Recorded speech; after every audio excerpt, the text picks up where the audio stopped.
Hello everyone, this is Surya and welcome to बिया की। आज से हम हैकर रैंक की एक नई प्लेलिस्ट स्टार्ट कर रहे हैं जिसके अंदर हम जावा के क्वेश्चंस को सोल्व करेंगे। इस प्लेलिस्ट में हम केवल जावा के क्वेश्चन को सोल्व ही नहीं करेंगे, हम साथ में जावा को सीखेंगे भी, जावा के कॉन्सेप्ट्स को सीखेंगे और साथ में हम इंटरव्यू की प्रिपरेशन भी करेंगे। हम कुछ ऐसे क्वेश्चंस को देखेंगे जिनको इंटरव्यू के अंदर पूछा जाता है, और जो एक डेवलपर होता है वो जावा को किस तरह से देखता है और आप किसी भी लैंग्वेज को किस तरह से देख सकते हो, उसके अंदर प्रॉब्लम्स को सोल्व कर सकते हो। हम ये सब इस प्लेलिस्ट के अंदर जानने वाले हैं। तो जावा के इस प्लेलिस्ट के अंदर सबसे पहला जो क्वेश्चन है वो है वेलकम टू जावा, एंड हम इसी से स्टार्ट करने वाले हैं। तो सबसे पहले देखते हैं कि अगर हम जावा को स्टार्ट कर रहे हैं तो हमें किन किन चीज़ों की जरूरत होती है। तो सबसे पहले हमें एक अच्छा आईडी की नीड होती है। एक आईडी होता है इंटीग्रेटेड डेवलपमेंट एनवायरनमेंट, जिसके अंदर अपन अपना कोड लिख सकते हैं। वैसे अगर हमें अपना जावा का कोड लिखना है तो हम कहीं पे भी लिख सकते हैं, कोई रिस्ट्रिक्शंस नहीं होती हैं, बट एक अच्छा आईडी हमें हेल्प करता है जावा का कोड लिखने में और किसी भी लैंग्वेज का कोड लिखने में, क्योंकि वहाँ पे हमें सजेशंस मिल जाते हैं। तो उसके लिए सबसे बेस्ट आईडीई है वो है इंटेलिजे। तो आई थिंक अगर हम जावा को स्टार्ट कर रहे हैं तो हमें इंटेलिजे का यूज करना चाहिए। बाकी वीएस कोड भी है, उनको भी यूज कर सकते हैं, बट इंटेलिजे जावा के लिए सबसे बेस्ट है। अब सबसे पहले बात करते हैं जावा है क्या। तो मैं एक बेसिक टेक्स्ट फाइल बना लेता हूँ, तो वहां पे ही हम देखेंगे जावा डॉट टी। तो सबसे पहला जो क्वेश्चन है वो है जावा। जावा क्या है? तो Java is an platform independent, Java is a platform independent language and Java is an object oriented language. Platform independent and object oriented. अब यहाँ पे मैंने दो वर्ड बोले हैं, platform independent and object oriented. हम इन दोनों चीजों को देखेंगे किस तरह से होती हैं। तो सबसे पहले हम बात करते हैं, जावा के तीन मेन कॉन्सेप्ट्स होते हैं, तीन मेन पिलर्स होते हैं जिन पे जावा होती है। तो सबसे पहले उनको देखते हैं। तो अगर हमें जावा को चलाना है तो उसके लिए हमें जो मेन चीज की नीड पड़ती है वो होता है जेडीके। जेडीके जिसको हम बोलते हैं जावा डेवलपमेंट किट। अब एक जो जेडीके होता है उसके अंदर हमारे पास होता है JRE, Java run time environment, and हमारे JRE के अंदर होता है JVM। सो इस तरह का फ्लो बनता है। इसको मैं थोड़ा सा जूम कर देता हूँ।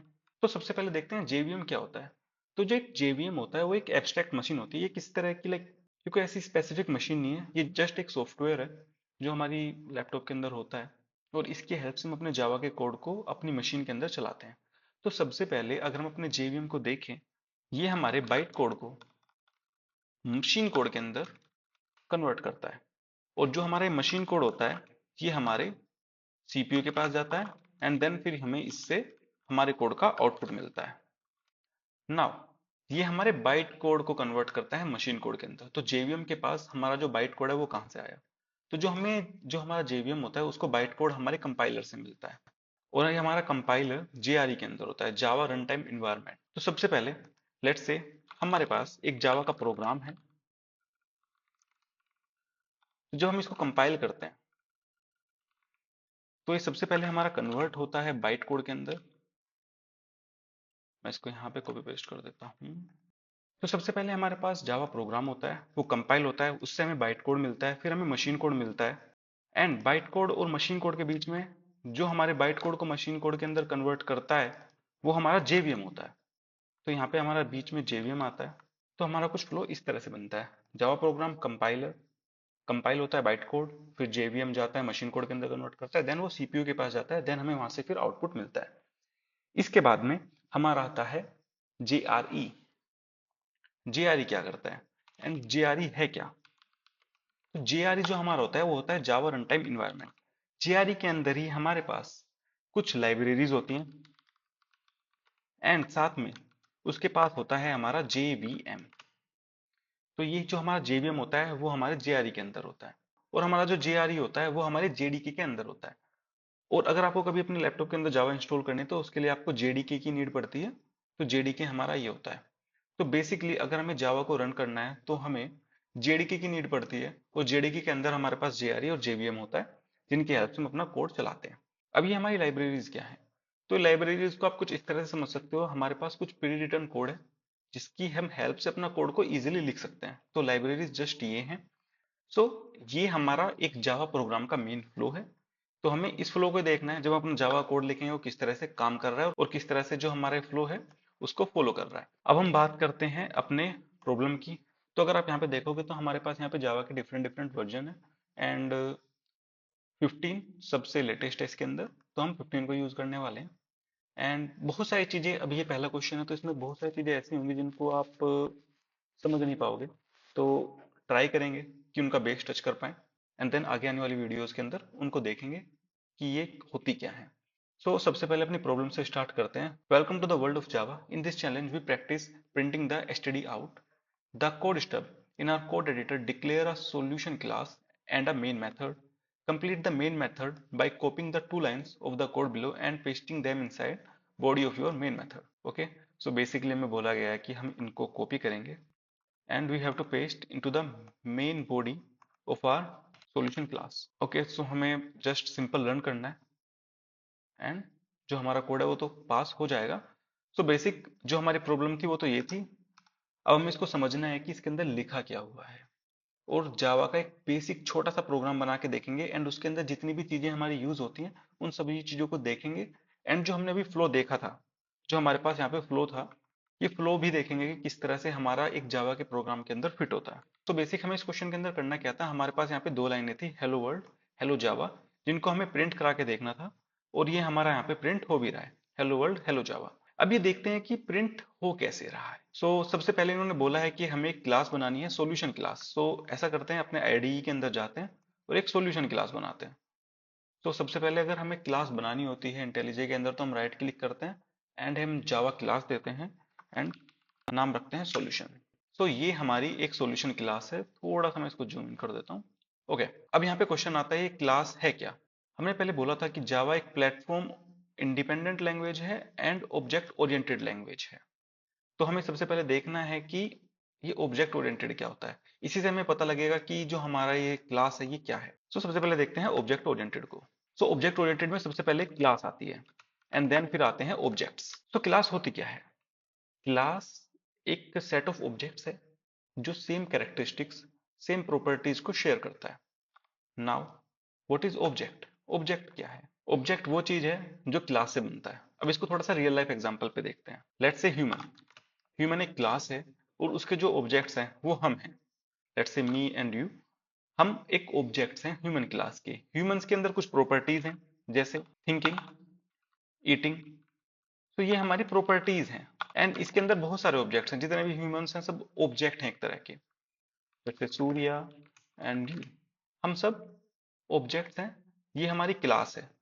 क्लास एक सेट ऑफ ऑब्जेक्ट्स है जो same property, same thinking, same characteristic को शेयर करते हैं। यहाँ पे अगर अपन क्लास देखेंगे तो हमारे पास एक क्लास जिसका नाम है सॉल्यूशन।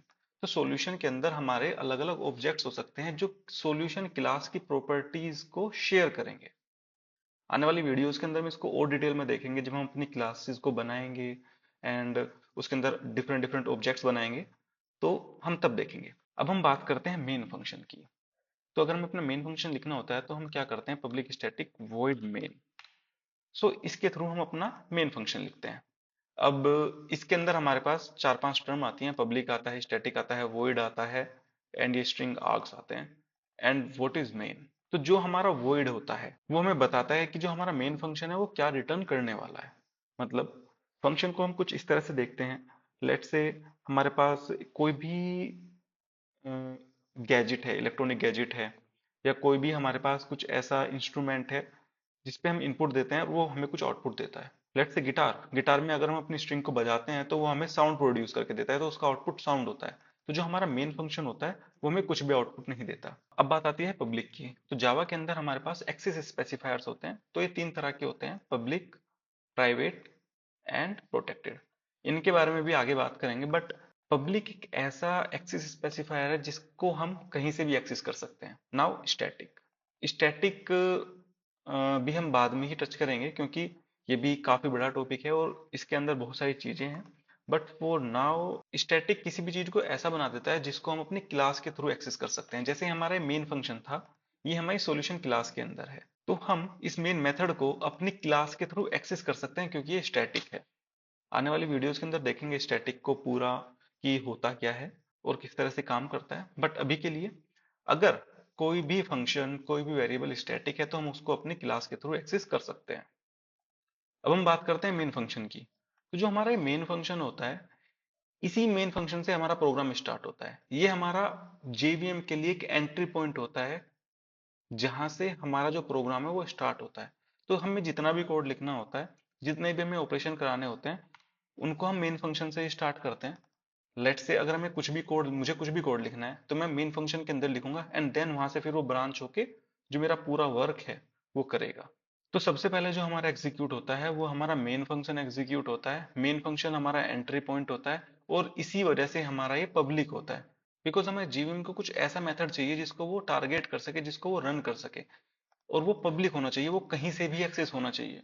तो इसलिए जो हमारा मेन फंक्शन होता है वो पब्लिक होता है, एंड उसको क्लास की हेल्प से एग्जीक्यूट करा जा सकता है। ये हमारा फंक्शन पब्लिक है और एक क्लास की हेल्प से एग्जीक्यूट हो जाता है, और ये हमारा जो मेन फंक्शन होता है यही हमारा एंट्री पॉइंट होता है। इसी से हमारा जो प्रोग्राम है वो आगे बढ़ता है। सो ये हमारी मेन मेन चीजें थी। अब बात आती है वैल्यूज को प्रिंट कराने की। तो अगर हमें अपने वैल्यू को प्रिंट कराना है तो हम लिखेंगे system dot out dot print L. अगर आप यहाँ पे देखोगे तो जैसे मैं लिख रहा था, मैंने लिखा था सिस्टम डॉट, तो इसने मेरे को बहुत सारे मेथड्स को दिखा दिया था यहाँ पे कि क्या क्या चीजें होती हैं। जैसे जैसे आप पढ़ोगे तो आप इन चीजों को समझ जाओगे। तो अगर हम सबसे पहले देखें सिस्टम डॉट आउट, मेरे को आउट ही लिखना है, और यहाँ पे प्रिंट स्ट्रीम का है ये। तो अगर मैं यहाँ पे आउट लिखता हूँ तो ये प्रिंट स्ट्रीम है, और हमें यहाँ पे प्रिंट ही कराना है। एंड देन इसके बाद में प्रिंट एल, एंड इसके अंदर में अपनी जो भी मेरे को प्रिंट कराना है मैं वो दे सकता हूँ। तो हम उसको कॉपी कर लेते हैं जो हमें यहाँ पे प्रिंट कराना है।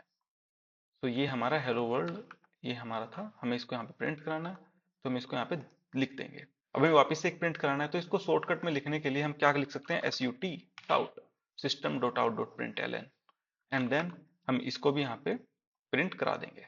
अब हमने यहाँ पे अपना कोड तो लिख दिया है। अब हमें यहाँ पे देखना है कि जावा प्रोग्राम कंपाइल कैसे होता है, फिर वो बाइट कोड के अंदर कैसे कन्वर्ट होता है, देन फिर जेवीएम उसको किस तरह से चलाता है, और जो मैं बोल रहा था कि जावा एक प्लेटफॉर्म इंडिपेंडेंट लैंग्वेज है, वो किस तरह से है। अगर हमें अपने जावा को प्रोग्राम को चलाना होता है, सबसे पहले उसको हमें कंपाइल करना होता है। तो अगर हम यहाँ पे देखें और हमें इसको कंपाइल करना है तो हमें लिखना पड़ता है जावा सी सॉल्यूशन डॉट जावा। अगर आप इस फाइल की एक्सटेंशन देखोगे तो उसकी डॉट जावा है। तो हम क्या कर रहे हैं, अपनी जावा की फाइल को कंपाइल कर रहे हैं। तो कंपाइल करने के बाद जो हमारा सॉल्यूशन डॉट जावा है वो एक फाइल को जनरेट करता है जो होती है सॉल्यूशन डॉट क्लास। तो यही हमारा एक बाइट कोड है। अगर आप यहाँ पे देखोगे तो हमारा जावा का प्रोग्राम था, हमने उसको कंपाइल किया, एंड देन बाइट कोड के अंदर हमने इसको कन्वर्ट कर दिया। तो अगर आप इसको देखोगे तो इस बाइट कोड के अंदर हमारे पास कुछ चीजें हैं, सिमिलर सिमिलर सी चीजें हैं, जितना हमने यहाँ पे लिखा था वो ही सेम सेम है, बट यहाँ पे कुछ चीज एक्स्ट्रा है, जैसे पब्लिक सॉल्यूशन। और आई थिंक इसको भी हम आने वाले टाइम में देखेंगे जब हम अपने यहाँ पे कंस्ट्रक्टर के बारे में पढ़ेंगे। तो अभी के लिए मैं बता देता हूँ, जब भी क्लास के नाम से कोई मेथड बनाते हैं तो वो कंस्ट्रक्टर कहलाता है, एंड इसके जो यूजेस हैं वो आने वाली वीडियोस के अंदर देखेंगे। बट अभी के लिए अगर आप इस कोड को देखते हो तो ये हमारा बाइट कोड है, एंड ये बाइट कोड ही हमारे जेवीएम को मिलेगा, जो इसको मशीन कोड के अंदर कन्वर्ट करेगा, एंड देन सीपीयू को देगा, एंड देन आउटपुट देगा। तो अगर हमें अपनी इस बाइट कोड को एग्जीक्यूट करना है तो हमें लिखना होता है जावा सॉल्यूशन। ये हमारी बाइट कोड की क्लास है। तो अगर आप यहाँ पे देखोगे तो हमें यहाँ पे हेलो वर्ल्ड मिल रहा है एंड हेलो जावा मिल रहा है। तो जो हमारा बाइट कोड था, हमारा वो ही बाइट कोड एग्जीक्यूट हुआ है, और यहाँ पे हमें आउटपुट दे रहा है। लेट्स से मैं यहाँ पे को चेंज कर देता हूँ, देन लेट्स लिख देता हूँ यहाँ पे सूर्य, एंड देन अगर मैं अपने बाइट कोड को एग्जीक्यूट करता हूं तो मेरे को सेम ही आउटपुट मिलेगा, बिकॉज मैंने अभी तक अपने कोड को कंपाइल नहीं करा है। तो अगर मेरे को अपने इस कोड को इफेक्ट के अंदर देखना है तो हमें उसको पहले कंपाइल करना पड़ेगा, एंड देन कंपाइल करने के बाद मैं उसको जब एग्जीक्यूट करूंगा तो मेरे को जो करेक्ट आउटपुट जो मैंने अपनी जावा फाइल के अंदर चेंज करा है वो फिर मेरे को मिलेगा, बिकॉज जो मेरा बाइट कोड है वो अपडेट हो चुका है क्योंकि मैंने उसको कंपाइल कर दिया है। अब हम बात करते हैं जो हमारी जावा है वो प्लेटफॉर्म इंडिपेंडेंट कैसे है। अगर हम यहाँ पे देखेंगे तो जो हमारा कोड होता है कंपाइल होने के बाद हमें वो बाइट कोड देता है, और हम उस बाइट कोड को किसी भी जेवीएम के अंदर चला सकते हैं। जो मेरा जेवीएम होता है वो मेरा मशीन डिपेंडेंट होता है। तो जिस भी मशीन के अंदर जेवीएम है उसके अंदर मैं अपना बाइट कोड लेके उसको एग्जीक्यूट कर सकता हूँ। तो इसलिए जो मेरी जावा होती है वो मेरी प्लेटफॉर्म इंडिपेंडेंट लैंग्वेज है। तो यहाँ से जावा प्लेटफॉर्म इंडिपेंडेंट बन जाती है, बिकॉज जो जेवीएम है यहाँ तक की जो चीजें हैं, इससे पहले वाली, ये हम किसी भी मशीन के अंदर लेके जाएं, अपना बाइट कोड जनरेट करें, एंड देन फिर हम उसको जेवीएम को दे दें, देन वो हमारा कोड एग्जीक्यूट हो जाएगा, हमें आउटपुट मिल जाएगा। अगर हम एक कोड लिखते हैं जो हमारे मोबाइल पे है, लेट्स से मैंने अपने मोबाइल के अंदर एक कोड लिख दिया एंड देन उससे बाइट कोड जनरेट कर दिया, तो मैं उस बाइट कोड को कहीं पे भी चला सकता हूँ, तो वो कोई सी मशीन पे चल जाएगा, इसलिए मेरी जो जावा है वो प्लेटफॉर्म इंडिपेंडेंट बन जाती है। अब हम अपने क्वेश्चन पे वापस आते हैं। तो जो हमारा एक क्वेश्चन है, इसके अंदर तो हमने जितना भी हमें करना था हमने कर दिया है। लेट्स से इसको रिमूव कर देते हैं। ओके, सो ये भी देखते हैं ये है क्या। ये हमारा कमेंट होता है। हमारे पास दो तरह के कमेंट होते हैं, दो तरीके से हम अपने कमेंट लिख सकते हैं। लेट्स से मेरे को क्या करना है, मेरे को कुछ ऐसा कोड जनरेट करना है जिसको मेरे को एग्जीक्यूट नहीं करना। तो मैं क्या कर सकता हूँ, मेरे पास दो मेथड है। लेट्स से मेरी एक सिंगल लाइन है, तो मैं उसको क्या करूंगा, मैं उसको डबल स्लैश से कमेंट कर दूंगा। अगर मेरे को मल्टीपल लाइंस को कमेंट करना है, तो मैं स्लैश एस्ट्रिश लगा के इसको लास्ट में बंद कर दूंगा। तो जो मेरी ये लाइंस है ये एग्जीक्यूट नहीं होगी। अगर मैं इसके लिए बाइट कोड जनरेट करूं और मैं इसको देखूं यहाँ पे फिर, तो आप यहाँ पे देखोगे बाइट कोड के अंदर मेरे पास जो मैंने कमेंट करा है वो नहीं है, बिकॉज ये एग्जीक्यूट नहीं होगा। तो प्रो लेट से मैं यहाँ पे लिख देता हूँ कि हमने बाइट कोड जनरेट हुआ है या नहीं, जस्ट टू चेक। मैंने इसको यहाँ पे सूर्य लिखा। तो अगर आप यहाँ पे देखोगे तो मेरा बाइट कोड सही जनरेट हो रहा है, बट मेरा जो ये वाला टेक्स्ट है, बिकॉज ये कमेंटेड है, तो ये मेरे बाइट कोड के अंदर नहीं आता है। क्योंकि जब मैं अपने कोड को जेवीएम को दूंगा, तो उसको कमेंट से कुछ नहीं करना है, बिकॉज कमेंट को उसको एग्जीक्यूट ही नहीं करना है, ये तो उसको जस्ट इग्नोर करना है। इसलिए जो हमारा बाइट कोड होता है उसके अंदर कोई भी कमेंट नहीं होता। जैसे इन्होंने यहाँ पे कमेंट ऐड कर दिया है, ये इंटेलिजे का है। अदरवाइज अगर हम अपना मैनुअल कोई कमेंट ऐड करते हैं तो वो हमारे बाइट कोड के अंदर नहीं जाता है। अब मैं ऐसा करता हूँ, इस क्वेश्चन को सबमिट कर देता हूँ, तो हमारा ये चल जाएगा। अब हमने यहाँ पे काफी चीजों को कवर कर लिया है। हमने देखा public, static, void, main. Public क्या होता है, स्टैटिक क्या चीजें होती हैं, वॉइड का क्या मतलब है, मेन का क्या मतलब है, और साथ में जो अब हमने यहाँ पे छोड़ा है वो हमने ये छोड़ा है इस कोड स्निपेट के अंदर, जो जावा डॉट यूटिल डॉट एस्ट्रिस है। तो अगर मैं आपको इसके बारे में बताऊं, तो हमने यहाँ पे एक चीज लिखी थी जिसको हमने बोला था जेआरई के लिए लाइब्रेरीज। तो जो हमारा यहाँ पे जावा डॉट यूटिल है, ये हमारी लाइब्रेरीज ही हैं। तो अगर मैं ऐसा करूँ, इसको कॉपी कर लेता हूँ and then let me paste it into. वैसे तो इसका यहाँ पे कोई यूज नहीं है, बट अगर आप देखोगे तो ये हमारी एक लाइब्रेरी ही है। और ये कहाँ पे है, ये हमारी JDK 17 के अंदर है, क्योंकि मैं अपने लैपटॉप के अंदर 17 यूज कर रहा हूँ। तो ये हमारा ओपन JDK 17 है। और ये जो हमारी लाइब्रेरीज हैं, ये यहाँ पे हमारे JDK के अंदर अवेलेबल है। और JDK के अंदर ही हमारा क्या होता है, JRE। तो इसलिए ये हमारी यहाँ पे मिल रही हैं। आने वाली वीडियोस के अंदर इस पे और डिटेल में बात करेंगे। अभी के लिए आई थिंक हमने काफी चीजें कवर कर ली हैं। सो अब अगर आपको जावा के और भी क्वेश्चन के सॉल्यूशन चाहिए तो आप क्या कर सकते हो, हमने डिस्क्रिप्शन के अंदर एक वेबसाइट का लिंक दे रखा है, आप वहाँ पे जा सकते हो। एंड वहाँ से जाके अगर आप देखोगे उस वेबसाइट पे, तो आपको यहाँ पे इस तरह से क्वेश्चंस मिल जाएंगे, जिनकी आपको वीडियोस भी मिल जाएंगी। अभी यहाँ पे कमिंग सून है, क्योंकि हम बना ही रहे हैं वीडियोस अभी। और अगर आप इस क्वेश्चन पे जाके देखोगे, तो आपको यहाँ पे जो जावा का सॉल्यूशन है वो भी मिल जाएगा। एंड यहाँ से अगर आप कॉपी करोगे and then just you will paste there, copy करने के बाद let me copy it and then let me paste it. और अगर आप रन करोगे तो तब भी आपका जो प्रोग्राम है वो सक्सेसफुली एग्जीक्यूट हो जाएगा और आप इजीली सबमिट कर पाओगे। तो अगर आपने यहाँ से क्वेश्चन को समझ लिया है, आपने देख लिया है कि आपका सॉल्यूशन क्या है, आपको समझ आ गया है, और आप कोड नहीं लिखना चाहते हो, you can just go and copy and then paste. यहाँ पे हमने और भी चीज़ों को और भी प्रोग्रामिंग लैंग्वेजेस के क्वेश्चन को सोल्व करा हुआ है। जो हैकर रैंक की प्रॉब्लम सॉल्विंग वाली प्लेलिस्ट है, उसका भी हमने यहाँ पे बहुत सारे सॉल्यूशंस डाले हुए हैं। इनकी तो यूट्यूब वीडियोस भी अवेलेबल है एंड सभी के सॉल्यूशंस भी अवेलेबल हैं। तो अगर आपको कोई भी सॉल्यूशन देखना है, आप क्या कर सकते हो, जा सकते हो एंड देन सॉल्यूशंस को देख सकते हो और अपना कोड कॉपी करके पेस्ट कर सकते हो। इस वीडियो के लिए इतना काफ़ी है। इस क्वेश्चन में हमने काफ़ी कुछ चीज़ें सीख ली हैं, आने वाले क्वेश्चंस के अंदर हम और भी चीज़ें सीखेंगे। एंड अगर आपने क्वेश्चन को सोल्व भी कर लिया है, तो आई थिंक मैं एक बार बोलूंगा कि आप जाके वीडियोस को देख सकते हो, बिकॉज कुछ हेल्पफुल ही होगा। अगली वीडियो के अंदर हम जावा स्टैंडर्ड इन स्टैंडर्ड आउट को पढ़ेंगे, स्कैनर क्लास को पढ़ेंगे। एंड आई थिंक ये काफ़ी इंपॉर्टेंट है, क्योंकि इसके अंदर हम जो लाइब्रेरीज हैं उनको भी देखने वाले हैं कि लाइब्रेरीज हमारी किस तरह से काम करती हैं। मिलते हैं अगली वीडियो में। Thank you and bye bye.